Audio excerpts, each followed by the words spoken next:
चलिए, आपको मुगल काल में बाबर और हुमायूं पढ़ा दिया गया है। आज अकबर के विषय में आप जानेंगे। तो अकबर का समय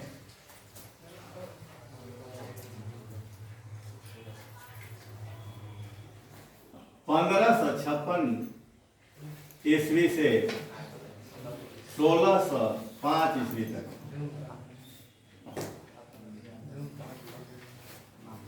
ठीक ना?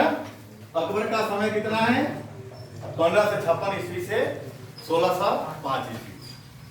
देखेंगे कि अकबर का जन्म कहाँ हुआ था, कब हुआ था। तो चौसा युद्ध हारने के बाद, यानी चौसा का युद्ध शेर शाह सूरी से हारने के बाद हुमायूं फारस चला गया था और वहीं पर निर्वासित जीवन व्यतीत करते समय वह अपने छोटे भाई हिंदाल के आध्यात्मिक गुरु मीर सैयद अली की पुत्री हमीदा बानो बेगम के साथ वो निकाह कर लिया था। विवाह 1541 में कर लिया। उसी के गर्भ से 15 अक्टूबर 1542 ईस्वी में अकबर का जन्म अमरकोट में राणा विशाल के दरबार में हुआ।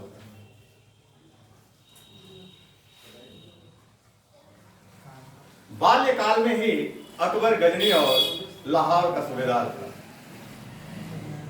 और जिस समय हुमायूं की मृत्यु हुई है उस समय अकबर बैरम खां के संरक्षण में पंजाब के गुरदासपुर जिले में था और सिकंदर शाहसूर से वो युद्ध लड़ रहा था।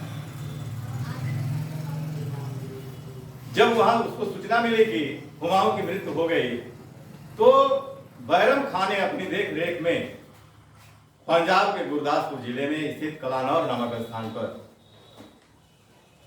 अकबर का राज्याभिषेक मिर्जा अबुल कासिम के नेतृत्व में कराया। यानी अकबर का राज्याभिषेक किसने किया है? मिर्जा अबुल कासिम ने। कहां किया? कलानौर नामक स्थान पर। और कलानौर कहां है? पंजाब के गुरदासपुर जिले में। ठीक ना? उस समय अकबर की उम्र 13 वर्ष 6 माह थी। अकबर भी अल्प आयु में ही बादशाह बना।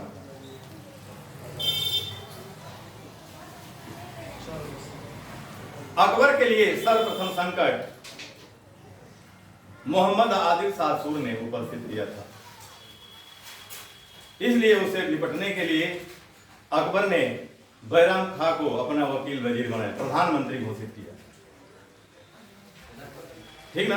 और अकबर का राज्याभिषेक कब हुआ था? 14 फरवरी 1556 ईस्वी में हुआ। अकबर का राज्याभिषेक कब हुआ था? 14 फरवरी 1556 ईस्वी में। उसने क्या किया कि बैरम खां को अपना वकील वजीर नियुक्त करता है। बैरम खां शिया संप्रदाय का था। ठीक ना? अब उसके सामने जो संकट उपस्थित आदिल शाहसूर ने किया उसे निपटने के लिए अकबर ने पानीपत का प्रथम युद्ध लड़ा। पानीपत का द्वितीय युद्ध, प्रथम का नाम द्वितीय युद्ध।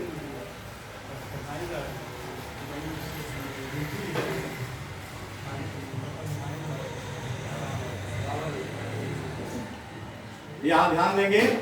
और यह युद्ध कब लड़ा गया था? 5 नवंबर 1556 ईस्वी। 5 नवंबर 1556 ईस्वी। देखिए यहां से प्रश्न आता है, यह युद्ध अकबर और हेमू के बीच हुआ था और इस युद्ध में मुगल सेना का नेतृत्व बैरम खां ने किया था। ठीक ना? युद्ध के दौरान हेमू के आंखों में तीर लगने के कारण उसकी सेना में भगदड़ मच गई और हेमू को बंदी बना लिया गया और उसकी हत्या कर दी गई। ठीक ना? इस युद्ध के विषय में आरपी त्रिपाठी ने लिखा है कि हेमू की पराजय एक दुर्घटना थी और अकबर की विजय दैवी संयोग था।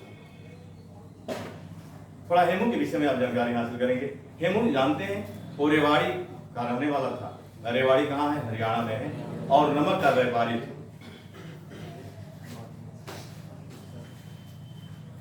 और मोहम्मद आदिल शाह सूर उसको अपना वजीर नियुक्त कर दिया, उसे अपना प्रधानमंत्री बनाया। ठीक ना, वकील या वजीर का जो पद होता था प्रधानमंत्री का पद होता था मुगल काल में। हेमू दिल्ली पर अधिकार करके विक्रमादित्य की उपाधि धारण किया था। आपको पता होना चाहिए कि भारत में 14 विक्रमादित्य हुए हैं और हेमू भारत का अंतिम अर्थात 14वां विक्रमादित्य है। ठीक ना, और वही पानीपत का प्रथम युद्ध मुगल सेना के साथ लड़ा। ठीक ना, द्वितीय युद्ध को, पानीपत का द्वितीय युद्ध मुगलों से लड़ा। ठीक ना, अब आप देखेंगे कि अकबर द्वारा किए गए कार्य कौन कौन से हैं। जैसे 1562 में उसने जजिया दास प्रथा को समाप्त किया, 1563 ईस्वी में तीर्थ यात्रा कर को समाप्त किया, 1564 में जजिया कर समाप्त किया। तो 1562, 63, 64 यानी 62 में क्या किया, दास प्रथा को समाप्त किया, 63 में तीर्थ यात्रा कर समाप्त किया, 1564 जजिया कर को समाप्त किया। हिंदुओं से लिया जाने वाला धार्मिक कर था। जजिया क्या था, हिंदुओं से लिया जाने वाला धार्मिक कर, जिस कर को सर्वप्रथम भारत में मोहम्मद बिन कासिम ने लागू किया। ठीक ना, अब देखेंगे कि 1571 में क्या करता है कि गुजरात पर अभियान करता है। अकबर गुजरात को जीतने के लिए अभियान करता है। 1572 में गुजरात पर दूसरा आक्रमण करता है और गुजरात को जीत लेता है। ठीक ना, उसके बाद 1573 में फतेहपुर सीकरी की स्थापना किया। 1575 में इबादत खाना की स्थापना किया। ठीक ना, इबादत का मतलब होता है प्रार्थना कक्ष। ठीक ना, बाद में सभी धर्मों के लिए इबादत खाना को खोल दिया गया था। ठीक ना, उसके बाद 1579 में महजर की घोषणा किया। और महजर का मतलब होता है, महजर क्या है, एक आदेश है। और महजर का जो प्रारूप तैयार किया था शेख मुबारक ने तैयार किया। अबुल फजल और फैजी के पिता का नाम क्या मिलता है, शेख मुबारक। 1580 में अकबर ने दहसाला प्रणाली को लागू किया। जो भूमि का ठेका दिया जाता था उस समय 10 वर्षों के लिए कर दिया, उसी को दहसाला प्रणाली कहा गया। और दहसाला प्रणाली का जो प्रारूप तैयार किया था टोडरमल ने किया, जो अकबर का वित्त मंत्री था। ठीक ना, उसके बाद 1582 में अकबर ने दीन इलाही धर्म चलाया। 1582 में क्या किया था, दीन इलाही धर्म चलाया। अब दीन इलाही धर्म के विषय में थोड़ा आप जानेंगे कि दीन इलाही धर्म को तौहीद इलाही के नाम से भी जाना जाता है। और दीन इलाही धर्म एकेश्वरवाद सिद्धांत पर आधारित है। दीन इलाही धर्म का जो आचार्य था वो अबुल फजल को बनाया गया। दीन इलाही धर्म का आचार्य किसको बनाया था, अकबर अबुल फजल को बनाया था। और दीन इलाही धर्म में सदस्यों की संख्या 19 मिलती है। अंतिम सदस्य जहांगीर था। और दीन इलाही धर्म का अंतिम सदस्य कौन था, जहांगीर। और एकमात्र हिंदू सदस्य दीन इलाही धर्म का बीरबल था। ठीक ना, अब इस धर्म की खास विशेषता ये थी कि दीन इलाही धर्म के जो सदस्य थे वो अपने जीवन काल में ही अंत्येष्टि भोज देते थे। भाई अंत्येष्टि भोज कब दिया जाता है, मरने के बाद। लेकिन उसके जो सदस्य थे वो अपने जीवन काल में ही अंत्येष्टि भोज देते थे। तो 1582 में क्या किया, दीन इलाही धर्म चलाया। दीन इलाही धर्म के विषय में आप जाने। और दीन इलाही धर्म के सदस्य जब एक दूसरे से मिलते थे तो पहला सदस्य अल्लाह अकबर करता था और दूसरा सदस्य जले जलालहू।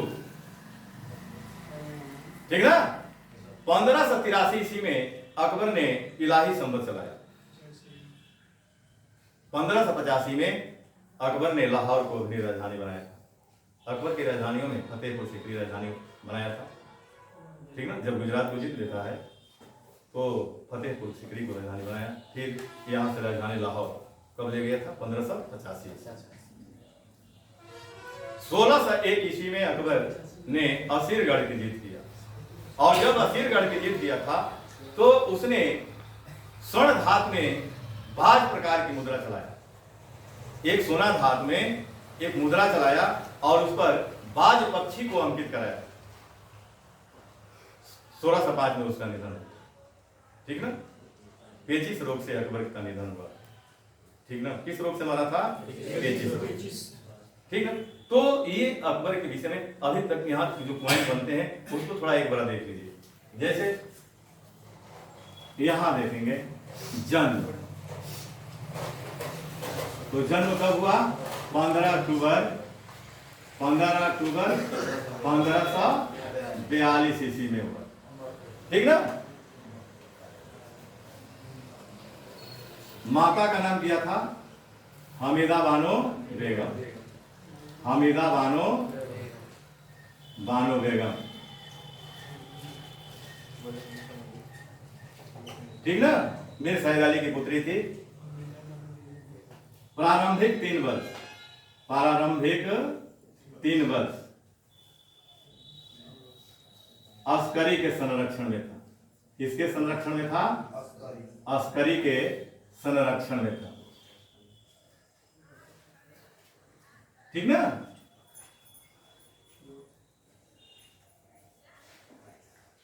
राज्याभिषेक यानी अकबर का राज्याभिषेक किसने किया था? मिर्जा अबुल कासिम ने किया था। मिर्जा अबुल कासिम। और कहा किया था? कलानौर नामक स्थान पर,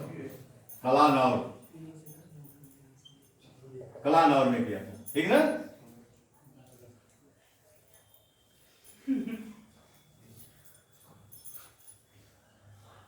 आध्यात्मिक गुरु, अकबर के आध्यात्मिक गुरु का नाम क्या था? आध्यात्मिक गुरु शेख सलीम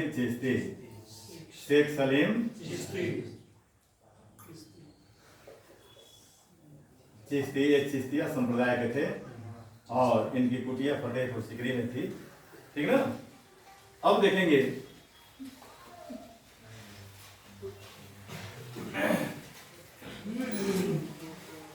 सर्वप्रथम संकट उपस्थित किया। किसने किया था? उपस्थित किया तो मोहम्मद आदिल शाह सुर। ठीक ना। बादशाह घोषित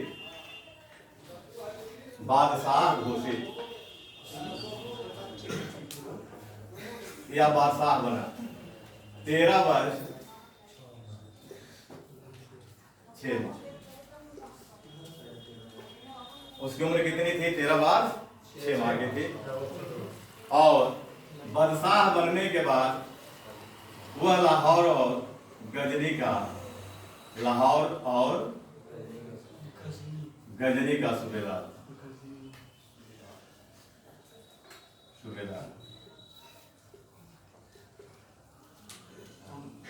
कोई एक जो महत्वपूर्ण पॉइंट है ये जाने।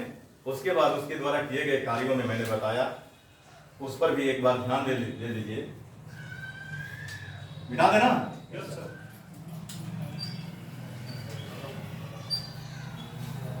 उसके द्वारा किए गए कार्य में यहाँ देखिए, ध्यान देंगे। 1562 में क्या किया था? दास प्रथा को समाप्त किया। ठीक ना। 1563 में तीर्थ यात्रा कर को समाप्त किया। क्या किया? तीर्थ यात्रा कर को समाप्त किया। ठीक ना। समाप्त किया 1564 जजिया कर को समाप्त किया। क्या किया? जजिया कर को समाप्त किया। ठीक ना। 1571 में क्या किया? गुजरात अभियान किया। गुजरात अभियान, लेकिन जीत नहीं मिली उसको, जीत नहीं पाया गुजरात को। 1572 ईस्वी में गुजरात पर देती अभियान। गुजरात पर जीपी अभियान किया, ठीक ना, और उसको जीत लिया। 1573 फतेहपुर सीकरी की स्थापना, फतेहपुर सीकरी की स्थापना किया, ठीक ना। 1575 इबादत खाना की स्थापना, इबादत खाना यानी वोट में लिख लीजिए प्रार्थना कक्ष, प्रार्थना कक्ष की स्थापना, ठीक ना। अब देखिए 1579 महाजर की घोषणा की, महाजर की घोषणा किया था, ठीक ना। 1580 10 साला प्रणाली को लागू किया। क्या किया था? 10 साला प्रणाली को, 10 साला प्रणाली लागू, ठीक ना। 1582 दीन इलाही धर्म को चलाया। क्या चलाया था? दीन इलाही धर्म, दीन इलाही धर्म चलाया। 1583 इलाही संबत को चलाया। क्या चलाया? इलाही संबत, ठीक ना बाबू। फिर 1585 ने किया, लाहौर को राजधानी बनाया, लाहौर को राजधानी बनाया, ठीक ना। 1601 असीरगढ़ की, असीरगढ़ की, तो उसके द्वारा किए गए कार्य इतने हैं। अब अकबर का जो सैन्य अभियान है उसके विषय में आप जानेंगे कि सैन्य अभियान में कहां कहां आक्रमण किया, किन किन क्षेत्रों को मुगल साम्राज्य में मिलाया, उसके विषय में आप जानेंगे, ठीक ना। मिटा दें।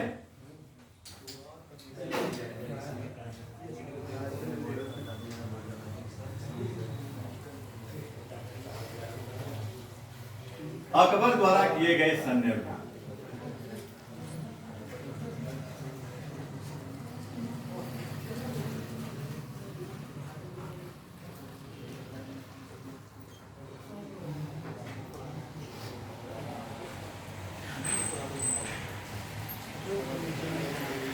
देखिए बाबू यहां ध्यान देंगे। सैन्य अभियान में आप देखेंगे पहला विजय मालवा विजय होती है। पहला विजय क्या है? मालवा विजय है। तो यहां देख लेंगे मालवा को जीतता है पहले, यहां लिख लेंगे प्रदेश, यहां थोड़ा ध्यान देंगे, और यहां पराजित शासक समय लिख लेंगे, यहां पराजित शासक, यहां थोड़ा ध्यान दीजिए, थोड़ा कठिन पॉइंट है ये। और यहां मुगल सेना का नेतृत्व किसने किया? मुगल सेना का नेतृत्व, यहां देखिए, थोड़ा ध्यान दीजिए, ये प्रदेश हो गया। तो पहली विजय कौन सी है? मालवा है, यहां ध्यान दीजिएगा। अब मालवा का कब किया था? 1561 ईस्वी में मालवा पर वो आक्रमण किया था। और यहाँ का शासक कौन था? बाज बहादुर। कौन था? बाज बहादुर था। और मुगल सेना का नेतृत्व किसने किया था? मुगल सेना का नेतृत्व किसने किया? तो आजम खान ने किया था, ठीक ना। पीर मोहम्मद ने किया था, पीर मोहम्मद। और अब्दुल्ला खान ने किया था। किसने किया था? अब्दुल्ला खान, ठीक ना बाबू। ये अरे मालवा को जीतने के लिए आजम खान, पीर मोहम्मद, अब्दुल्ला खान ने मुगल सेना का नेतृत्व किया था। और वहां का शासक कौन था मालवा का? बाज बहादुर। मालवा पर कब अधिकार किया? 1561। समझ में आ रहा है? अब देखिए दूसरा चुनाव, इसका भी समय 1561 है। शासक का नाम नहीं मिलता है। और इसको किसने जीता? आसफ खान ने। किसने जीता था? आसफ खान। यानी आसफ खान के नेतृत्व में चुनार पर अधिकार कर लिया गया। ठीक ना। अब तीसरा गोंडवाना। गोंडवाना, और ये गोंडवाना पर आक्रमण कब किया गया था? 1564। ठीक ना। और यहाँ का शासक कौन था? वीर नारायण था। कौन था? वीर नारायण। ठीक ना बाबू। और इसकी संरक्षिका जो थी दुर्गावती थी। संरक्षिका कौन थी? दुर्गावती। तो यहां लिख लेंगे संरक्षिका दुर्गावती थी। और किसके नेतृत्व में गोंडवाना पर अधिकार किया गया? मुगल सेना का नेतृत्व किसने किया था? तो आसफ खान ने किया था। कौन किया था? आसफ। ये आपके पॉइंट। एक बार और देखिए, मालवा 1561, वहां का शासक बाज बहादुर था और आजम खां पीर मोहम्मद अब्दुल्ला खां के नेतृत्व में मालवा पर अधिकार था। दूसरा चुनाव 1561 ईस्वी। उसके बाद आसफ खान ने इसको मुगल साम्राज्य में मिला लिया। फिर गोंडवाना 1564, वीर नारायण, संरक्षिका दुर्गावती। कौन थे? दुर्गावती। ठीक ना। अब राजपूताना राज्यों के विषय में हम देखेंगे कि राजपूताना में किन किन अन्य राज्यों को उसने जीता था। ठीक है, मिटा दें।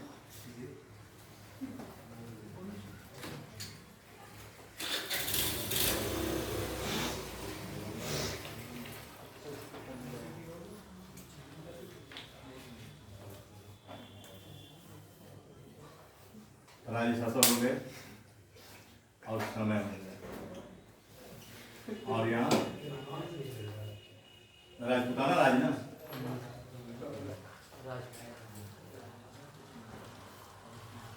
अच्छा बताइए, राजपूताना किसको कहा गया? राजस्थान। राजस्थान को राजपूताना के नाम से भी जाना जाता है। तो यहां देख लेंगे, सर्वप्रथम राजपूताना में आमेर पर आक्रमण किया गया था। कहां? आमेर पर। यहां ध्यान देंगे थोड़ा। आमेर, और आमेर का शासक उस समय कब किया गया था? तो 1562 में। कब? 1562 ईस्वी आमेर पर मुगल सेना ने आक्रमण किया था। और पराजित शासक, पराजित कौन था? भारमल यहाँ का शासक था। कौन था? भारमल शासक था। इसने अधीनता स्वीकार कर लिया।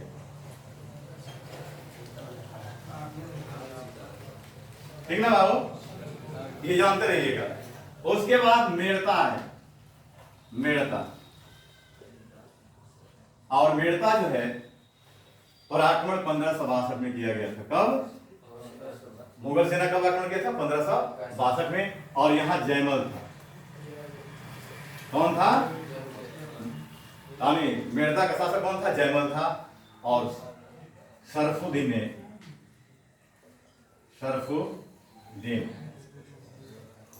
ने मुगल सेना का नेतृत्व किया और मेड़ता पर अधिकार कर लिया। अब देखिए तीसरा, मेवाड़। और ये आपका कब समय है? 1568। ठीक ना बाबू, ध्यान दीजिएगा। 1568। और यहाँ का शासक कौन थे? उदय सिंह। उदय सिंह। और मुगल सेना का नेतृत्व किसने किया था? स्वयं अकबर ने किया था। किसने किया था? स्वयं अकबर ने मुगल सेना का नेतृत्व किया। ठीक ना। इसके बाद हल्दी घाटी का युद्ध।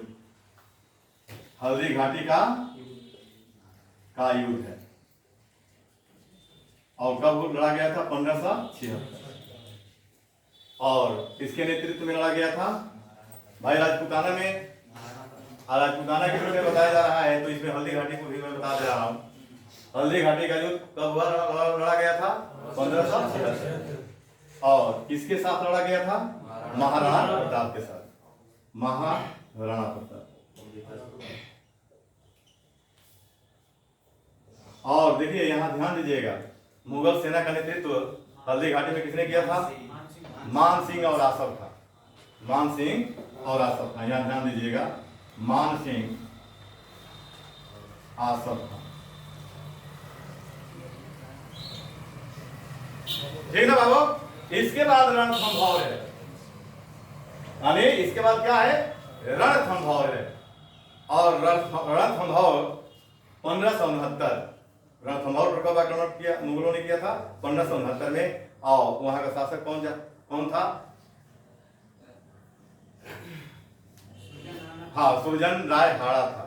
वहां का शासक कौन था? सुरजन राय हाड़ा। और किसके नेतृत्व में उस पर अधिकार किया गया? भगवान दास और अकबर। यानी रणथंभौर आक्रमण के दौरान मुगल सेना का नेतृत्व भगवान दास ने किया था और अकबर ने किया था। ठीक ना। तो रणथंभौर आप जानिए, रणथंभौर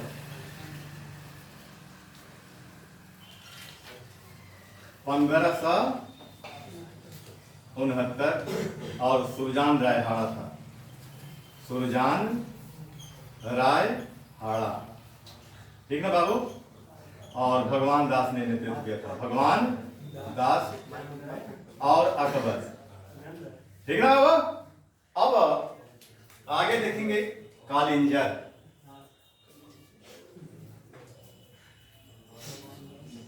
कालिंजर का शासक कौन था?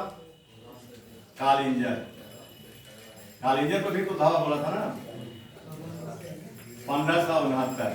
ठीक ना। और शासक कौन था? रामचंद्र यहाँ के थे, रामचंद्र। और इसके नेतृत्व में मुगल सेना ने कालिंजर पर धावा बोला था। किसके नेतृत्व में? तो मजनू था, मजनू। ठीक ना बाबू। तो ये इसके बाद आपके मारवाड़, बीकानेर, जैसलमेर को भी अकबर ने जीता। ठीक ना। अब दक्षिण भारत की विजय देखेंगे। यानी दक्षिण भारत की विजय अकबर ने कब किया था, उसका उद्देश्य क्या था, तो यहां ध्यान देंगे। अकबर की दक्षिण भारत की विजय, अकबर की दक्षिण भारत की विजय।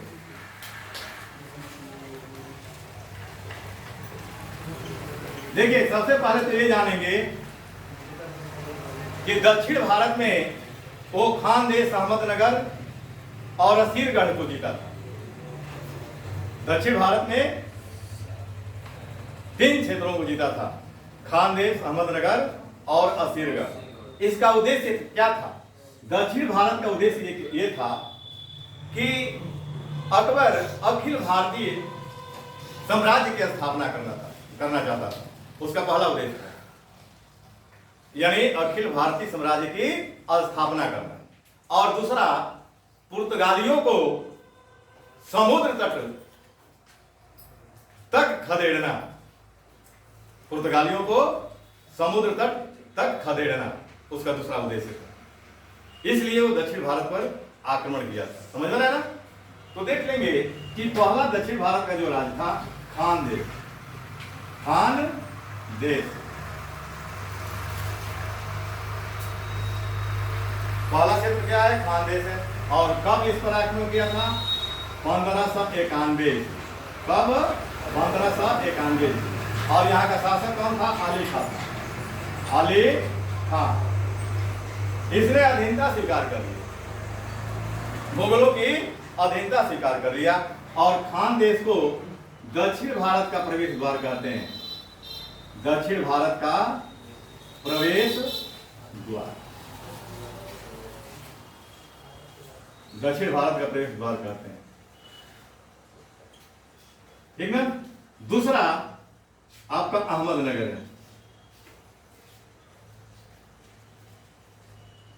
अहमदनगर। और यहां का शासक कौन था? बहादुर निजाम शाह। और इसकी संरक्षिका कौन थी? चांद बीबी। इसकी संरक्षिका कौन थी? संरक्षिका चांद बीबी थी। कौन थे? चांद बीबी। अहमदनगर को किसने मिलाया मुगल साम्राज्य में? अब्दुल रहीम खान खान। यानी अहमदनगर पर आक्रमण यानी मुगल सेना का जो नेतृत्व किया था अब्दुल रहीम खान खान ने किया था। ठीक ना? कौन किया था? अब्दुल रहीम। इसका इसका समय बाबू 1597 से 1600 ईस्वी। यहाँ ध्यान देंगे, यानी अहमदनगर पर मुगलों ने कब आक्रमण किया था? 1597 ईस्वी से लेकर के 1600 ईस्वी। समझ रहे हैं? वहां का शासक कौन था? बहादुर निजाम था, और उसकी संरक्षिका कौन थी? चांद बीबी। और मुगल सेना का नेतृत्व किसने किया था? अब्दुल रहीम खान खाना ने किया। बैरम खां के पुत्र का नाम क्या मिलता है? अब्दुल रहीम खान खाना। ये बैरम खां के पुत्र थे, ठीक ना? अब्दुल रहीम खान खाना, ठीक ना? तो ये आपके पॉइंट।